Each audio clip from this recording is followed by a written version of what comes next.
বন্ধুরা, গরম ভাতের সাথে পার্শে মাছের এই পদটা একবার করে দেখার অনুরোধ রইল। কেমন লাগে তোমরা রেসিপিটা দেখে অতি অবশ্যই আমাকে বলো। নমস্কার বন্ধুরা, মিষ্টু অ্যান্ড মধুমিতাস কিচেনে তোমাদের সবাইকে স্বাগত। আজ আমি করে দেখাবো পার্শে মাছের এই ধরনের তেল ঝাল। তোমরা সাথে থেকো ভিডিওটাতে, এই অনুরোধ রইল। আমি পার্শে মাছকে ধুয়ে পরিষ্কার করে নুন হলুদ মাখিয়ে 20 মিনিট মতো রেখে দিয়েছিলাম। এবার প্যানে তেল বসিয়ে দিয়েছি, দিয়ে সর্ষের তেল দিয়ে রান্নাটা হবে। প্যানে তেল দিয়ে দিয়েছি, তেল গরম হয়ে গেছে। এবার মাছগুলোকে ছেড়ে দেবো।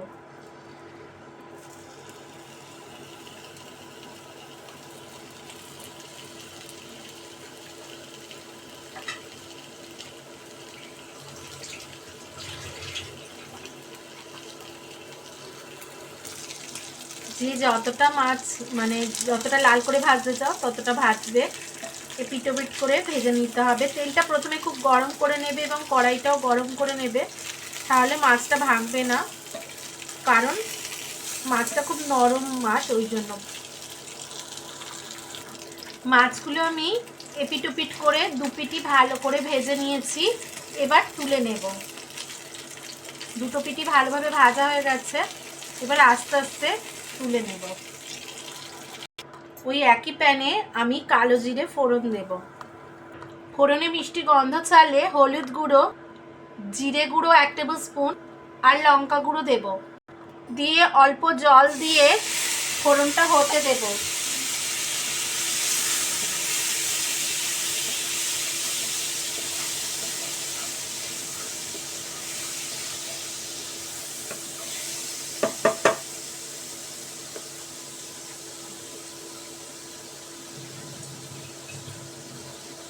ঠিক এই সময় কাঁচা লঙ্কা কুচি দুটো আর একটা টমেটো বাটা দিয়ে দেব।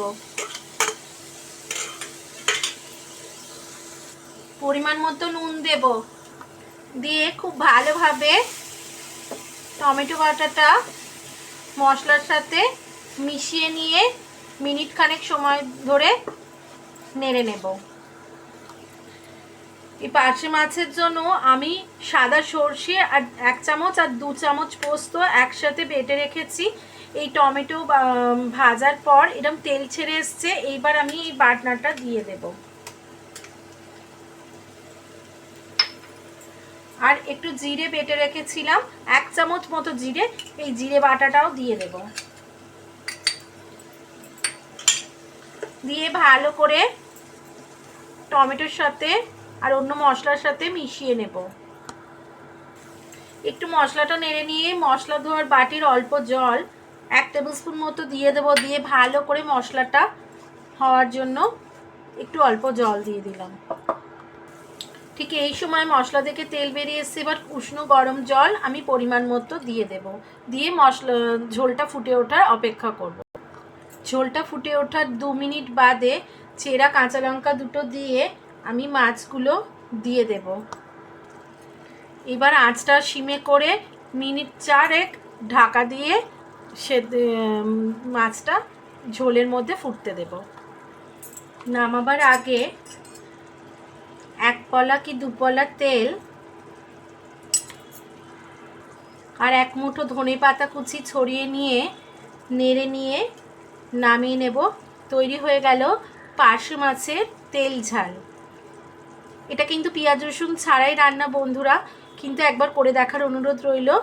দেখবে খুবই ভালো হয়, গরম ভাতের সাথে জাস্ট জমে যায়।